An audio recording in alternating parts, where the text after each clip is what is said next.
Fictional heroes are always on the top list. I mean, imagine Batman and Witcher, two of the strongest characters. Hello YouTube fam, welcome to Top Flicks. This video is going to be very extraordinary, so stay tuned till the end. The world of infatuation and mythical heroes is all about powers and special abilities. I mean, just think of it, pertaining to the heroes and just thinking of who's going to win in the end. These kinds of thoughts are the most intriguing ones. You continue thinking about all the heroes and their competitions between each other, as in who's better from the rest and who will win in the end. So, this video is going to be about two fictitious heroes, Batman and The Witcher. We're going to discuss their attributes, their powers, and if they were ever to have a battle, who would win. But before we begin, make sure to hit the thumbs up button and press that bell icon. And you know the drill, just subscribe, it's one click away. With that being said, let's begin with Batman versus The Witcher.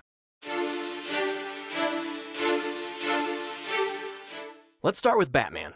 Who doesn't know Batman? We've all known him for ages. Batman is one of the most significant characters, which was created by an artist, Bob Kane, and a writer, Bill Finger. Batman is known to have a greater level of intelligence and power. It's no doubt that Batman is unique from many other heroes. In the daytime, Batman is the White Knight of Gotham, known to everyone as billionaire Bruce Wayne. His immense wealth and intelligence allow him to engineer a few of the best high-end tech devices and security measures in the world, and utilize them in his crime-fighting job. We've seen Batman in many movies, animated series, and also in many video games.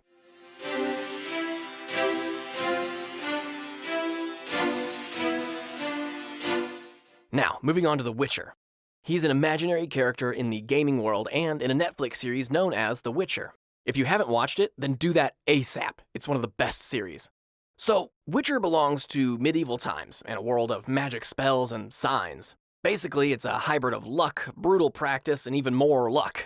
Another interesting fact is that Witcher has a habit of adopting children from outside the Witcher order, who are then trained in the profession throughout their youth. The process is intense. Witcher knows how to defeat monsters in warfare and is subject to potentially lethal body improvement processes. The best known of these is called the Trial of the Grasses, where a Witcher is forced to consume multiple alchemic compounds. Now that we've checked out the intros of both the characters, let's talk about the powers and abilities of Batman and Witcher.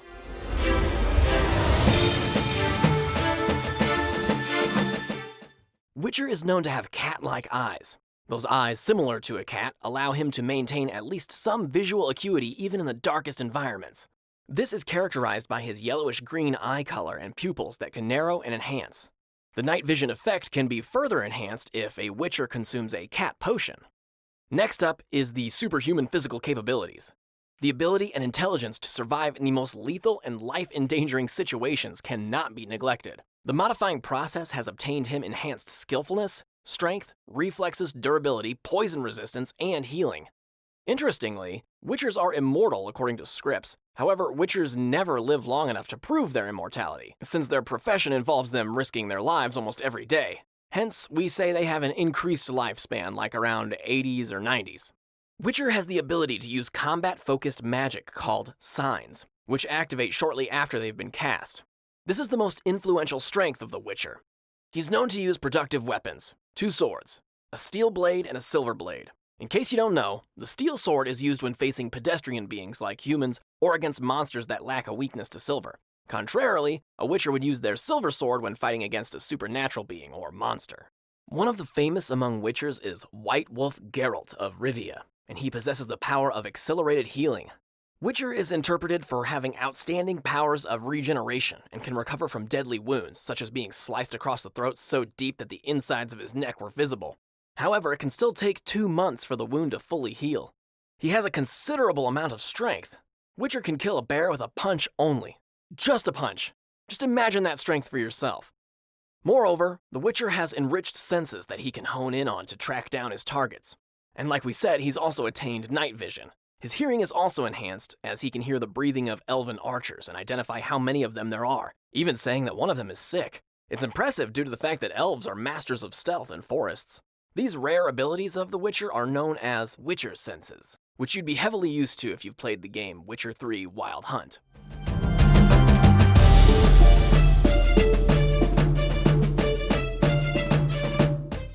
Now, on to Batman. Batman, on the other hand, also has many great powers. Batman possesses the power of acrobatics, cold resistance, durability, gliding, hacking, mastering weapon strategies, and information analysis. Batman is at the peak of human strength. This means he is immersed in an intense exercise regimen, and because of this, his strength, like all other physical attributes, is at the peak of human perfection.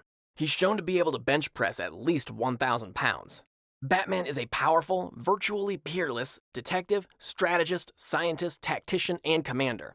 He's widely considered as one of the keenest analytical minds on the planet. Given his lack of superpowers, he often uses cunning and planning to outwit his foes, rather than simply outfighting them. Although he has no superhuman powers, Batman's unwavering determination and endurance will make him an incredibly tough opponent. This allows him to act while withstanding massive amounts of physical pain, and also encourages him to withstand telepathy or mind control. His willpower is vital enough to regulate a Green Lantern ring, who are known to be the bearers of will.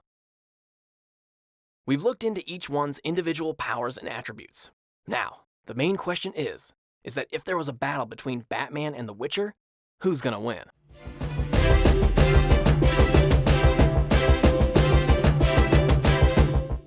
Well, no doubt it's an interesting matchup because they're so comparable, but it counts if we give them prep time or not. But for this occasion, let's consider this their first ever battle.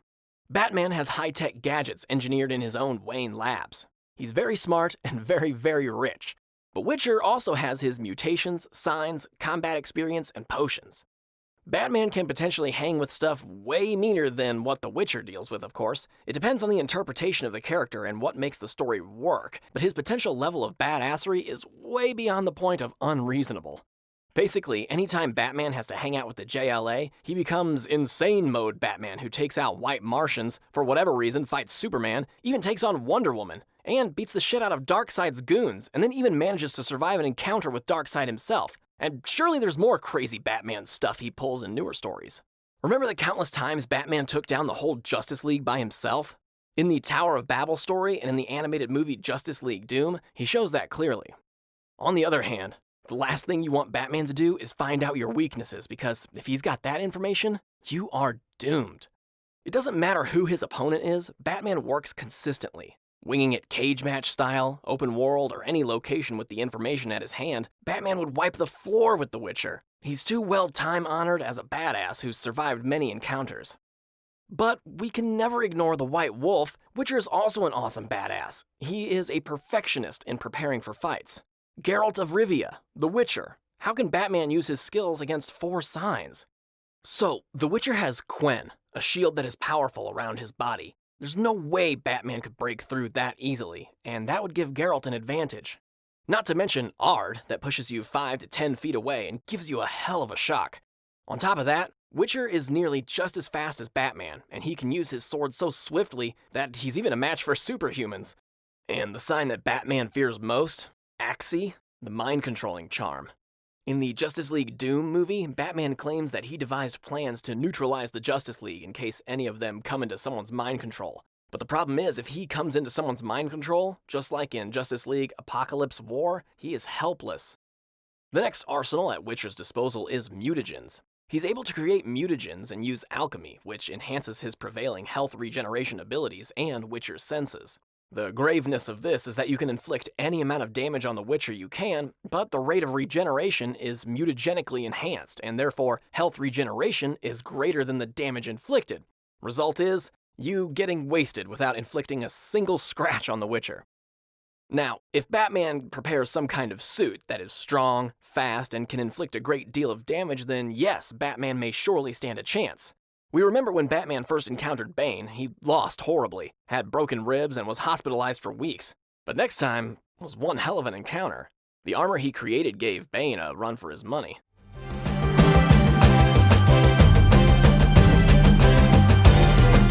Now, you might read and think Batman is a normal human and the Witcher is superhuman. Well, you'd be right on paper. The thing is, Batman is only a normal human by the standards of comic books. But by real-world standards, he's very much superhuman. On the other hand, the Witcher has killed bears and cut through armored men in one swing.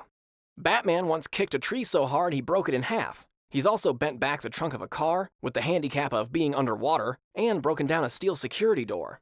Witcher has deflected arrows once. Batman has a history of dodging concentrated gunfire. Batman has been thrown through concrete. It's not an even fight. Batman's comic book superhero feats mean he's actually stronger than many of the monsters Witcher has fought. Batman has fought plenty of enemies using swords also. Remember, Batman trained under Ra's al Ghul, the head of demons, the leader of the League of Assassins. Batman was Ra's al Ghul's best student and the only one to beat him in combat. The only thing that might catch Batman off guard is Witcher using magic, something that is outside his area of expertise. The thing is, magic in the Witcher universe is on a pretty extraordinary level, and the stuff Witcher has used is the best of its kind.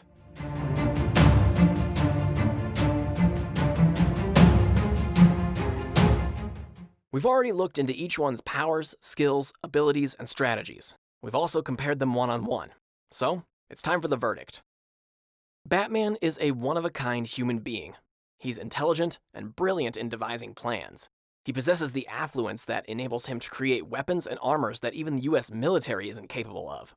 The greatest quality is that he never gives up. He was beaten by Bane to death and was tossed into the pit, but he conquered his fear and came back with hope and willpower. Bane was no match for him. Firefly took down both Batman and Bruce Wayne in a single night in the Batman Big Heat episode. But he came back again. He protected his father's honor and the honor of Batman. This shows us Batman's unwavering determination, but also tells us that he needs to have at least a single encounter with his opponent to get all the intel and fully prepare. But with Witcher, that's not the case every time.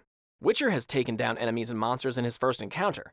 His greatest asset in those battles were his health regeneration ability and mutagen-enhanced sign intensity. Given the facts, this will be one hell of a battle, but as this is their first battle, odds are in favor of the Witcher. Since Batman doesn't know the true caliber of Witcher's powers, it's pretty hard for him to come up with strategies that will tame the Witcher. But if they meet again in a battle, it won't be a nice experience for the Witcher, believe me. But for this encounter, I have to give the victory to the White Wolf, Geralt of Rivia. With that being said, now you can comment whether you agree with our verdict, or let us know if we've neglected any aspects during the battle. Let us know in the comments section. If you like this video, then don't forget to hit that thumbs up, subscribe to Top Flicks, and hit that bell icon to get notified first. Also, share this video with your pals. See you soon in the next video. Till then, take care and stay safe. Keep watching our videos.